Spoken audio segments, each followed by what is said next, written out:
Hi everyone, welcome to my channel. This is You Too Can Be Great. This is the Married to Medicine Season 9, Episode 1 review premiere, Bless the Mess. And quite frankly, I don't know why they titled it Bless the Mess, because I didn't see much of the mess that they wanted us to bless. I just saw bits and pieces of what we're supposed to look forward to. And each time as I'm watching the episode, I'm waiting for like the oomph to happen. Where's the big reveal? Where's the big, mess that we're going to be basically wanting to bless with our souls, like the tea that we're looking for? And I didn't really get much of it. I don't think this episode got more than maybe a C- at the most for a premiere. It was kind of disappointing, but let's kind of see the breakdown of what occurred. Because for me, Bravo, the commercial that they put out for the trailer makes this season look like it's going to be fire. And the commercial they put for Real Housewives of Atlanta makes the season look like it was going to be lackluster. But then Real Housewives of Atlanta is giving it, or at least giving me something. Whereas Married to Medicine, the trailer looks more than what we're actually expecting to see in this season. So let's see what's going on. So we got Simone and Jackie's friendship getting back on track. Because you guys know, in previous seasons, Jackie had made the mistake and had diarrhea of the mouth. She went on a spree of running her mouth based on the book that she wrote. She had like a book for women, and she basically did like a book signing type thing to kind of market it on the show. But during that time, she talked about infertility, and she specifically put Buffy's name out there. Buffy has since said she never actually had a conversation with Jackie as a doctor. She had a conversation with somebody else, and Jackie was not supposed to disclose that information so boldly in a room with a bunch of strangers she's never met before and put her personal business out there. When Jackie was checked, Jackie had so much pride and so much, I guess, stuck-upness that she was not able to take responsibility for her behavior. And Mariah actually pointed it out and said Jackie puts herself on a pedestal and doesn't know how to come back down from it. And by the way, I miss Mariah Huck. She should have been on this season. So that was something that kind of put a rift between Simone and Jackie, because Jackie did not see Simone defending her, because in Simone's eye, she viewed things the way that the rest of us saw it. You made a mistake and you made yourself look worse by not taking accountability. On the flip side, Jackie tried to deliberately hurt Simone when she befriended Heavenly. Did she realize that the friendship with Heavenly may actually grow into something worth it? No. But initially, I feel like that was her motive. I'm not changing my mind. And then she fixed her lips to tell Simone that she values Heavenly's relationship and Heavenly's friendship with her to the same capacity and the same level that she values Simone's, when Simone has been in her life longer than Heavenly's behind that just came in the picture. So that was something that Jackie did to intentionally hurt Simone. Meanwhile, when Simone was addressing her for saying that to her for pain, Jackie's gonna bring up, well, I'm also hurting too. You should have defended me with Buffy. I'm like, how was she supposed to defend you? You made every mistake you could make. And then during the reunion, you kept repeating infertility. I know people whose infertility. I'm just like, girl, just say you're sorry and that you just ran your mouth and that you just talked and you put somebody's business out there. You won't want people talking about Curtis and all the stuff he did to you as far as cheating goes, to peep a bunch of room and embarrassing you like that. Anyway, now they're moving forward to becoming better friends, because they decided that they just don't want to live without each other. So it was nice to see them together, especially because people need Black OBGYNs to stick together. And that was a huge thing that they do with their Black OBGYNs, and Black doctors are in their, a necessity. We need them, okay? Nobody's gonna sit up there and give you cornrows in your hair if they know you gotta go through surgery. We need people who can do stuff like that. Then we have Quad going to see Heavenly, and Alora is there. Alora, as beautiful as she is, has grown to be what I consider to be a successful individual. Her mom is gradually molding her into becoming an entrepreneur, and she is driving one of the most expensive cars that none of us had the privilege of driving at her age, which I think was a Range Rover. So she says to Quad, but I'm a good girl, as in I deserve this type of money. Well, if you can afford it, go ahead and deal with it, right? Or get it from your parents. But then Heavenly discloses to Quad that her and Contessa's friendship are not on the best terms. They're not even speaking. Quad asks why, because it seems like Contessa and Heavenly had a very close relationship. Contessa was talking to her every day. And the way I understand it, if Contessa is talking to Heavenly every day, she probably was venting to Heavenly about some of the issues that she was having with Scott in their marriage. And Heavenly was going to her social media site talking crap about it and not really taking into consideration that this is somebody's marriage that's basically deteriorating. And Heavenly just kind of, like you said, has diarrhea of the mouth. She just runs it without thinking about the consequences of her decision and putting something like that on a social media site, and expects you to forgive her when she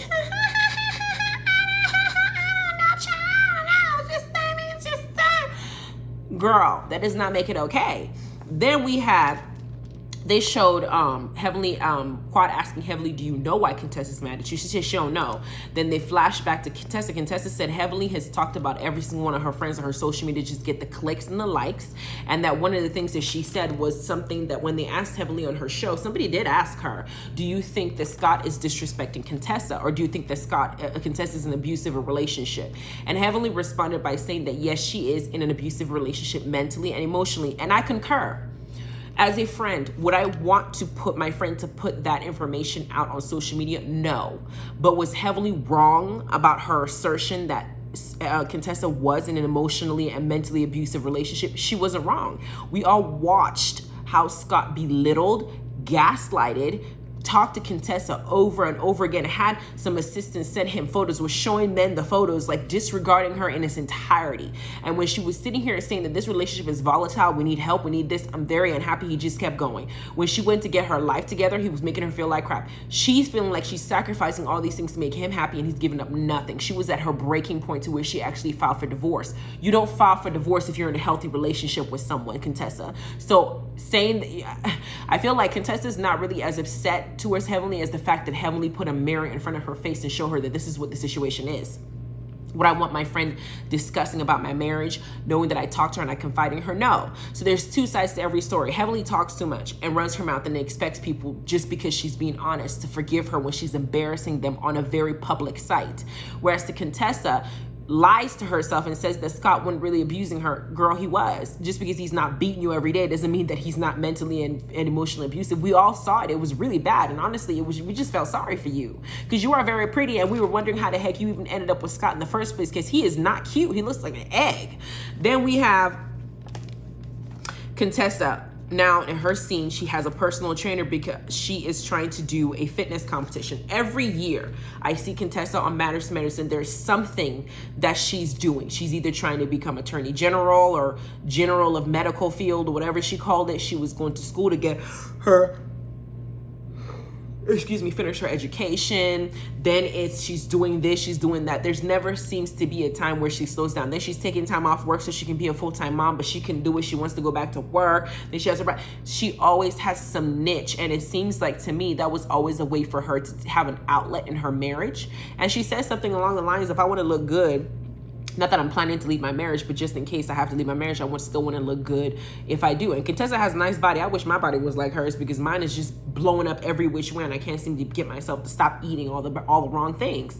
But at the same time, her saying that is kind of like a ding, ding, ding, ding, ding. Is she considering that this could be a possibility? She lets us know that after she filed for divorce and she went home, they talked to the kids. They were ready to separate and really leave the marriage and looking to sell their house. Scott decided that he didn't want to leave this relationship. He genuinely did love her, even though he was making her look like a mess and gaslighting her to thinking that she's just going to be okay with their circumstances. So he decided to go, and actually probably because of social, I don't think that Contessa leaving was the reason that kind of made him go. I feel like social media and the things people were saying about him was shedding a light to what Contessa was saying to him that forced him to go and fix himself and then come back on this season trying to look better, because he now went to a therapist or a counselor or whatever he went to, and whatever counseling session and marriage counseling they've been having has been working.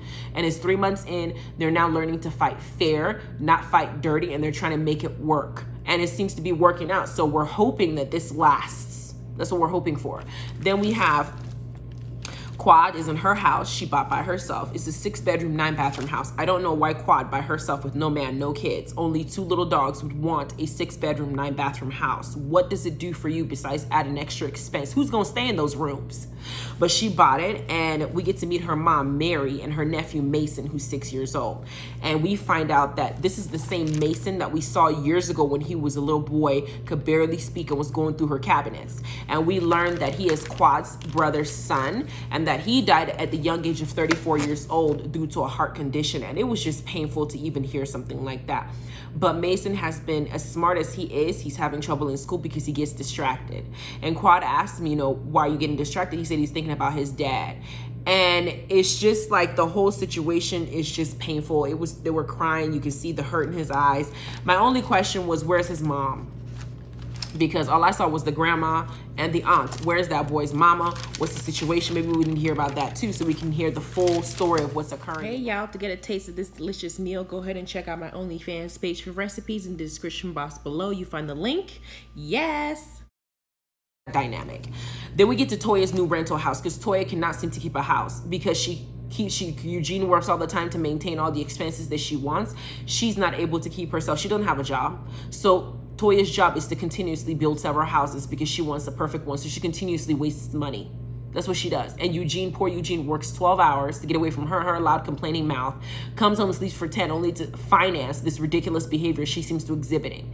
She had a custom house that she was building last season with a pool. She had a whole housewarming. It was a gorgeous house. Now the issue she's having is there's no space for a golf club, a golf court. There's no place for a basketball court. There's no space for the house is not big enough for her husband, and her 2 boys. There's only 4 of you.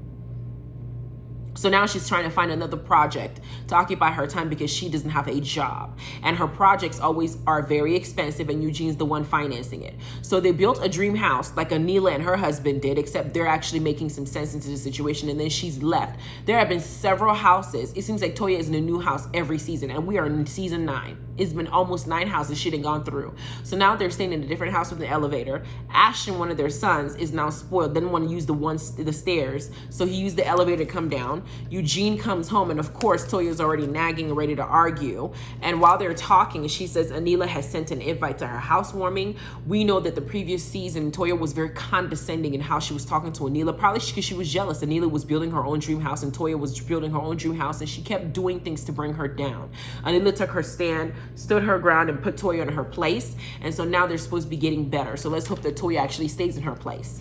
Then everybody gets to gathering to Anila's beautiful home for the housewarming and the Festival of Lights. Dalia. I don't really know the name of it. I'm not familiar with their culture, so if you know the right name, please let me know, because it did seem like a beautiful celebration. It's just not something I'm familiar with. And all I kept thinking was, before everybody came to that house, is y'all know a cow just boo-booed on it, right?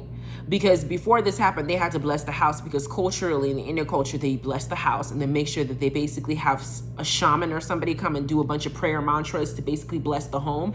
And then they bring a cow that's supposed to be representing something of their gods of the Hindu culture to come in. And the cow straight to bless the house by taking a huge dump in their house. They said, y'all got cow dong in your new home. Are you serious? But whatever floats their boat. So when they're having this housewarming party, all I kept thinking about is there's somebody stepping, probably barefoot. Maybe somebody may have dropped a piece of fruit on the exact same spot that dong landed on, and they just put that back in their mouth. I'm just very vivid in my imagination. So that was what I basically saw. Then we have everybody showing up to the house. Carrie keeps popping up. Carrie has not been a main cast member for several seasons, but she just keeps having her face pop up. And every time that she's on camera, something dumb always happens. This time she's picking on Heavenly.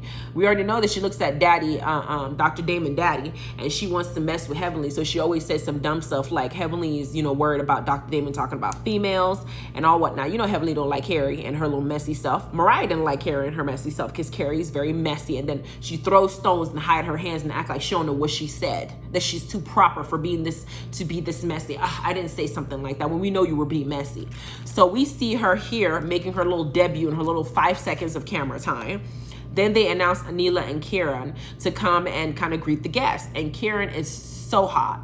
He already had to spend about $2.5 million on this house when they initially budgeted for 1.5, and now he's got to sit up here and show up in his own house and have somebody announce him without his doctor title. How dare they?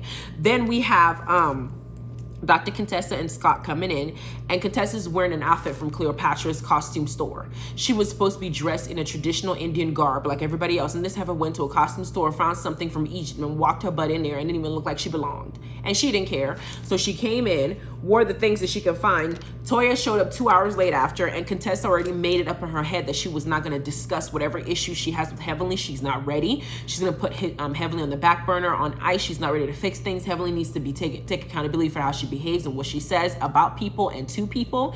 And until Heavenly is prepared for that, she's going to keep her. She's not going to have this conversation now with somebody else's house that caused drama, because Heavenly is not going to take responsibility for what she did. We all know that already. She's going to argue with you first. So then we find out that Anila was was kind of resourceful enough to furnish his house that cost over $500,000 by just blogging with furnishers. So basically she's blogging about it, they're giving it to her for free. So she uses it to furnish her entire house, and it looks very nice. So that's good to know that her blogging job gets her enough money to where she can save in these areas, right? Then we have the men talking, and Kieran lets him know that it took him almost 3 years to build this house, buy the land and everything that comes along with it. So, and he's talking about the house as in hopefully we don't have to go anywhere. And Anila's like, I don't know if this is our forever home. And he's looking at her like, you gonna make me go through this again? Kieran does not hold his mouth. He says how he feels, the way he feels. They showed him the seasons before the reunion when Scott was talking in circles and nobody knew what his point was. He wasn't making any sense because it was literally bull. So Kieran was like, we don't understand what he's saying. He makes no sense whatsoever. I just need to move on. I don't even want to sit here and listen to this crap. That's basically what it was. So you now had to see Scott and Kieran sit around in front of each other and not fight. So that was a good thing. Although the fight would have helped make the episode better. Then we have Quad putting herself, trying to make another storyline in between Contessa and Heavenly's drama. She's talking to Contessa. She asked Contessa the issue that Contessa has with Heavenly. Contessa lets her know it's because Heavenly talks too much and talks about her friends like a dog, and she's basically sick of Heavenly's mouth and her not really treating me with respect if we're supposed to be friends. We're giving her too much of a pass. She's spoiled. We just said, oh, well, Heavenly's like this, so we're gonna let her just run her mouth because we just know that that's what Heavenly's like. That doesn't excuse her behavior in Contessa's eyes. So Quad is like, Heavenly, come here. Contessa's like, I already told you I don't want to talk about this right here, not now. I don't want to do it. Quad was going to force a conversation, but I'm glad that Contessa put her foot down. Even if she chooses to talk to Heavenly, Quad should not be in between. Quad, we know you don't have a man that's married to medicine. You're not married to nothing. You're married to your 6-bedroom and 9-bathroom house at this point. You don't really have the medicine title next to your name. So let's find ways to insert ourselves in other people's drama to be relevant. That's what that is. So that's basically how the episode ended. I was still waiting for the mess that we needed to bless, and I barely got anything. It was like they got me to the edge of excitement, and then they just yanked the rug right out of me, and I'm just like, what the heck am I supposed to do with this? Where is the mess that we're seeing? What did you show us during the commercial, the trailer? What we're getting is not what we're seeing. We're just getting like a taste almost of like, you got a shot in my face, but I can't take the shot. I just have to stare at it because you're not really giving me anything. Then we get to them showing a trailer of what's to come, and the trailer looks great, but this episode looks not. I was just like, why did you do this to me? Why waste my time? Because I didn't stay up late to do this review for y'all to make sure that I caught it right on time, so you guys don't have to wait till tomorrow and I can do my review and y'all can wait and go see P-Valley's review season 2 episode 6 and along with this review and just binge watch, and I'll do Real Housewives of Atlanta tomorrow along with Basketball Wives. But you know what? Y'all done wasted my time. I should have done Real Housewives, but this was the episode. Let me know what y'all think. Let me know what your thoughts are about this episode. Did you enjoy it? What did you think? What do you expect to happen as the season come by? Do you think it's gonna be good, or do you think it's just sitting up there giving us something good in the trailer, but we're gonna basically be disappointed throughout the season? I'm gonna still review it, but I'm just kind of like, this premiere was not joyous enough for me to be hopeful moving forward. Anyway, let me know what y'all think. Bye.